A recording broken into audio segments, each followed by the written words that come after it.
Khateeb series in Human Anatomy and Physiology. Chapter 1. Episode 3. Directional terms in anatomy.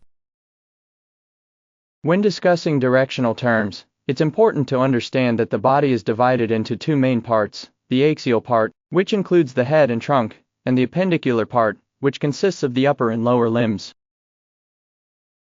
This distinction becomes especially important when talking about the limbs.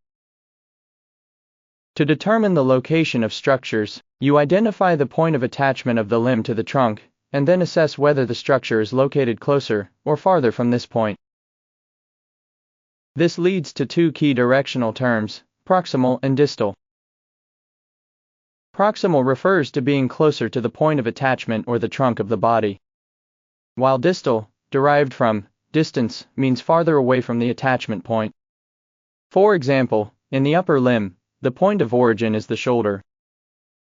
Hence, the structure that is closer the shoulder, like the elbow, is said to be proximal to other structures such as the wrist and the fingers, which are located distally. Similarly, in the lower limbs, the closest structure, which is the knee, is proximal, while the attachment is the hip joint. Therefore, the knee is proximal as compared to ankle and toes. Let's have some examples on the terms proximal and distal directional terms of the limbs. In this example, and as appeared by the upper green text, revise that the shoulder is the point of attachment of the upper arm to the trunk. Hence, the shoulder is proximal to the elbow. The elbow is proximal to the wrist because it is closer to the point of origin, which is the shoulder. On the contrary, the fingers are distal to the wrist, or elbow, because they are farther away from the shoulder. In the same manner, the wrist is distal to the elbow. Also, remember that the femur join the pelvis at the pelvic joint, which is point of attachment. So, you can conclude that the hip joint is proximal to the knee because it is at the point of attachment. In the same manner, the knee is proximal to the ankle because it is closer to the point of attachment, that is the hip joint. However, ankle is distal to the knee because it is located farther than the knee in relation to the hip joint. Now let's move to another direction terms that are used when describe the relative position of structures in relation to each other only in the axial region of the body. This means these terms are applied only for external features and internal structures within the head, neck, and trunk. Herein, we have two directional terms, superior and inferior. Superior refers to something being above or toward the head. Inferior refers to something being below or away from head. In other words, superior means the structure is up, whereas inferior indicates that the structure is down. Let's have some example where we can apply the terms superior and inferior for our trunk structures.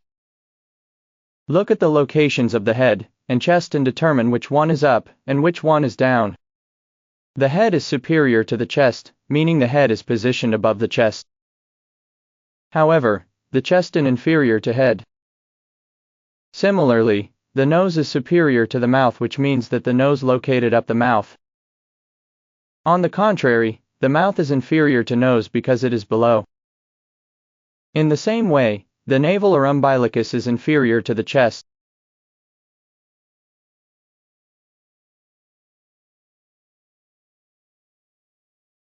We can also use the directional terms superior and inferior to describe the relative positions of internal organs within the trunk.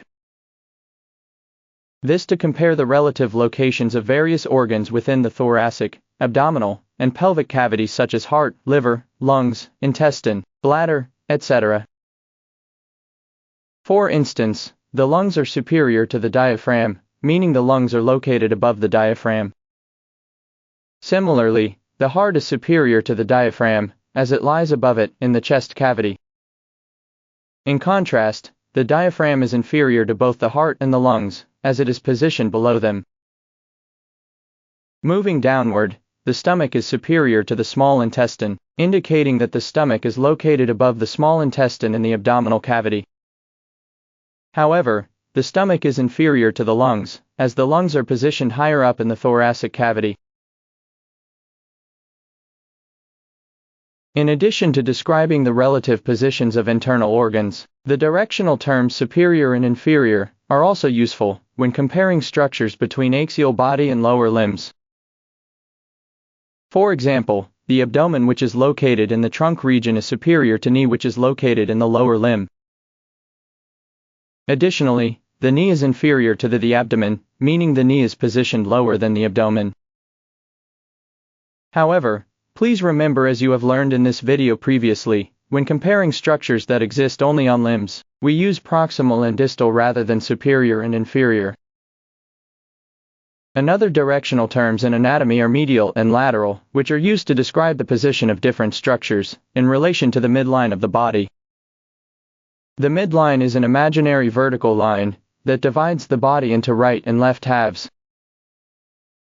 The term medial refers to a structure that is closer to the midline, while lateral describes a structure that is farther away from the midline. These terms are helpful when comparing body parts that are on the same horizontal plane. For example, if we look at the face and locate the ear and nose, we can observe that the nose is medial to the ears because it's closer to the midline of the body. On the other hand, the ears are lateral to the nose because they're farther from the center. Now, if we magnify the image and look at the 5 finger of the hands, we can tell that the thumb is lateral to the little finger, since the thumb is farther from the midline, while the little finger is closer to the bodice midline. In terms of the limbs, the inner side of both the upper and lower limbs is medial, since it's closer to the midline of the body, while the outer side of the limbs is lateral, being farther from the midline. These terms don't just apply to the outside of the body. They're also useful when talking about internal organs. For instance, the heart is medial to the lungs, because the heart is closer to the bodice center, and the lungs are located on either side, farther away from the midline. Now think about the location of the esophagus with respect to the lungs, and the location of the kidneys with respect to the spine in terms of medial and lateral directions. Now, let's discuss another important set of directional terms in anatomy used to describe the location of structures or organs based on their depth. We have 2 key terms, superficial and deep. To help understand these terms, let's imagine a scene from the sea. Picture the water surface, where we can see waves at the top of the water. Below the surface, we might observe a flock of fish, a shark, or a submarine. In this analogy, anything closer to the surface of the water, or in other words, on the outer part, can be described as superficial. On the other hand, the structures below or deeper inside the water are considered deep. So, the waves at the top of the water are superficial to the fish, shark, or submarine. Meanwhile, the submarine is located deep to the water surface. Now, let's apply this concept to the human body.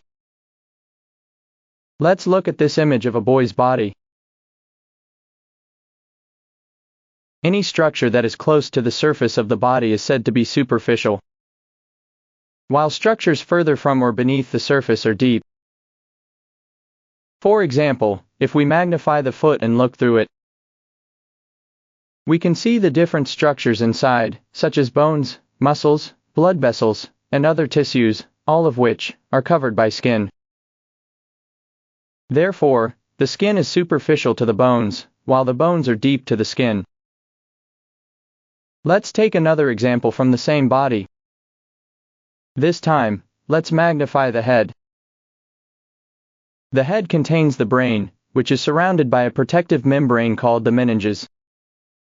Above the meninges, we have the skull bone, followed by muscles, and then the scalp, which is made up of skin, connective tissues, and hair.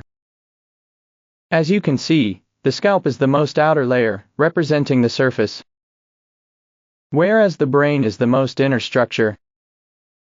Therefore, the scalp is superficial to the brain, and the other structures surrounding it. On the other hand, the brain is deep to the scalp and the skull. Now, let's go back to the body of the boy, and magnify the chest to observe its contents. From the outside, we can see the skin, ribs with muscles, 2 lungs, and then the heart. It's easy to say that the ribs are superficial to the heart and the lungs. However, the heart is deep to the ribs. The same idea applies when comparing the skin to the ribs, lungs, and so on.